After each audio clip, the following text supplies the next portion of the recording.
Program rasionalisasi Hatta dan dampaknya terhadap kekuatan militer FDR. Dari sudut pandang pemerintah Indonesia, rasionalisasi merupakan solusi dari masalah ekonomi dengan mengurangi jumlah kekuatan militer. Sebelumnya, setelah membentukkan kabinetnya, Hatta memulai program rasionalisasi berdasarkan keputusan Presiden nomor 9 tahun 1948.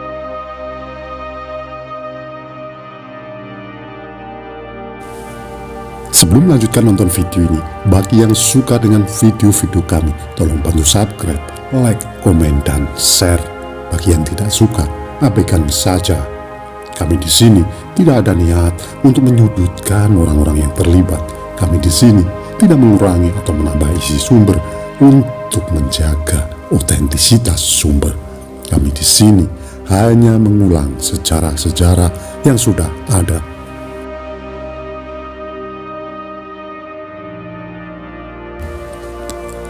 Tujuan utama dari rasionalisasi tersebut adalah untuk menata kembali organisasi-organisasi militer dan untuk memobilisasi tenaga kerja produktif dari sektor pertahanan ke sektor produksi. Menurut Hatta, ada 3 cara untuk mencapai tujuan tersebut. 1. Dimobilisasi perwira militer yang ingin kembali ke pekerja sebelumnya, guru, pegawai swasta. 2. Mengirim perwira militer kembali ke Kementerian Pembangunan dan Pemuda. 3. Dimobilisasi ratusan perwira militer untuk kembali ke masyarakat desa. Pada tahun 1948, Republik Indonesia menghadapi situasi krisis di mana terjadi pasokan tenaga kerja yang berlebihan karena pengungsi yang sangat besar melarikan diri ke Republik dari daerah-daerah yang dikuasai Belanda seperti Surabaya berdekatan dengan Madiun. Surabaya saat itu masih di bawah penjajahan Belanda. Selain itu, setidaknya ada 200.000 tentara berlebih di Republik, sementara jumlah senjata dan amunisi mereka tidak mencukupi. Untuk mengantisipasi masalah kritis ekonomi, militer dan politik yang muncul dari situasi ini, Hatta dan kabinetnya segera memutuskan untuk memulai program rasionalisasi. Pada tahap awal reorganisasi, ada 160.000 tentara yang tersisa. Program ini diharapkan hanya menyisakan 57.000 tentara reguler pada akhirnya. Pada tanggal 15 Mei 1948, TNI Masyarakat, salah satu basis utama kekuatan FDR, dimobilisasi. Perwira militer yang berorientasi barat dan pro pemerintah menginginkan tentara yang lebih kecil, lebih disiplin, dan lebih dapat dipercaya di bawah kepemimpinan mereka. Mereka memandang TNI Masyarakat sebagai organisasi militer yang kurang terlatih dan tidak berpendidikan, yang sangat terkait dengan organisasi komunis. Pemerintah menginginkan Angkatan Darat dipimpin oleh perwira profesional yang telah menjalani pelatihan militer yang serius. 2 organisasi militer pro pemerintah, Divisi Siliwangi Jawa Barat dan Korps Polisi Militer, secara resmi diakui dan diberi status hukum. Dimobilisasi TNI Masyarakat berarti pengaruh FDR di pemerintah semakin melemah, dan ini memperdalam kebencian FDR terhadap pemerintah. Dari sudut pandang FDR, rasionalisasi merupakan upaya untuk menghancurkan kekuatan FDR. FDR bukan satu-satunya kelompok yang menentang rasionalisasi Hatta. Di antara satuan militer yang mulai menentang pemerintahan Hatta adalah Divisi 4, yang lebih dikenal dengan Divisi Senopati, yang ditempatkan di Solo dan ditempatkan di bawah komando Kolonel Sutarto. Seperti FDR, Divisi 4 juga kecewa dengan rasionalisasi Hatta, memprotes program tersebut pada tanggal 20 Mei 1948. Keputusan Hatta untuk masukkan divisi 4 ke dalam divisi 1 akan menempatkan Kolonel Sutarto pada posisi perwira cadangan. Sutarto dan prajuritnya mengabaikan instruksi itu dan mulai mengatur kembali divisi mereka sendiri. Mereka mengubah divisi 4 menjadi satuan militer siap tempur yang mendapatkan dukungan dari mayoritas penduduk Solo dan pengikut FDR. Mereka menambahkan unit divisi pertempuran penambahan Senopati. Sutarto dibunuh secara misterius pada 2 Juli 1948. Bagi mereka yang pro FDR, pembunuhan ini dianggap sebagai bagian dari program rasionalisasi Hatta.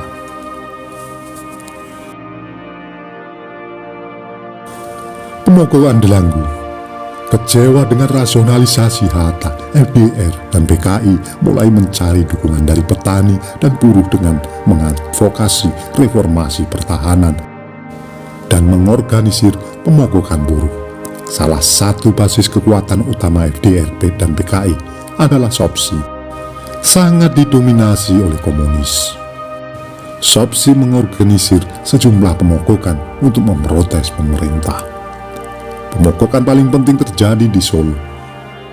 Buruh berkebunan memprotes pemerintah sebagai tanggapan atas memburuknya kondisi ekonomi menyusul blokade ekonomi oleh Belanda dan kegagalan pemerintah untuk menghilangkan vandalisme dan menghentikan operasi spekulatif pasar gelap.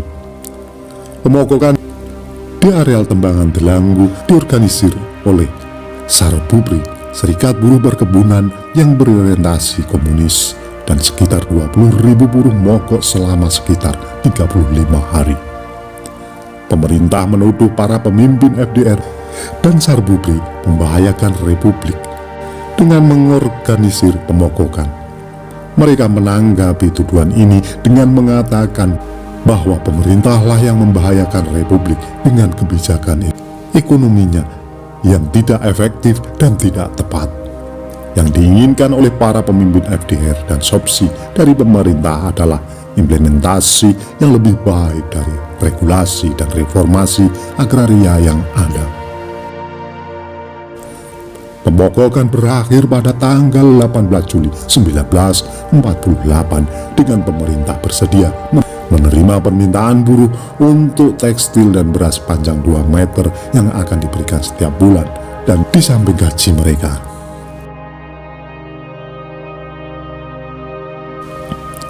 Hubungan luar negeri Republik Indonesia. Peristiwa Madiun harus ditempatkan dalam konteks internasional di mana dua negara adidaya berperan dalam pengambilan keputusan pemerintah Indonesia. Suritno adalah seorang komunis muda yang menjadi wakil Republik Indonesia pada Kongres Federasi Pemuda Demokratis Dunia di Praha tahun 1947. Ia juga diberi mandat untuk menghubungi Uni Soviet.